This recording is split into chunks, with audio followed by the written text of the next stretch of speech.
God, pag nahanda na ka, ipa-experience na ni God sa imuha ang blessings. Kay depende maguna ang anak maguna siya. Diba na may stairs, diba na apoy elevator. Gusto ni God dili ta mo agi sa elevator, no? Gusto ni God mo agi gyud ta sa stairs.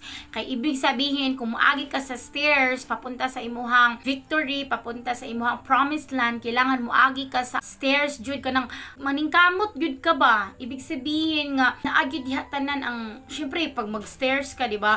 Kapoy kay imong mga tiil, hago jud, no? So kapoy, pagod tanan na diha kay tungod gikapoy ang imong mga tiil labi nagtaas kaayo. Hindi ka gaya sa elevator nga ay ang bilis mo tapos mabilis kang dumating. Yun nga dali ra kay kaniabot and then wala ka na pagod and then abot na ka sa taas pero di na mo ang gusto ni God kay wala kay matun-an ana. Dali ra kanimo nakuha ang success. So wala ka ni daan sa proseso, unlike sa stairs mudaan jud ka sa proseso ana, gihaguan jud nimo an jud kag maayo ba ni sunod jud kag maayo sa lakang sa Ginoo, gisunod jud nimo ang mga plano sa Ginoo sa imong kinabuhi bago nimo makuha, bago ka makaadto sa taas sa promised land ni God. Mao na gusto ni God, no, nga mudaan gyud ta sa proseso. Kay kung mudaan ka sa proseso, ang imuhang heart prepare na kay siya mo handle sa mga blessings sa tanang hatag ni God sa imong kinabuhi.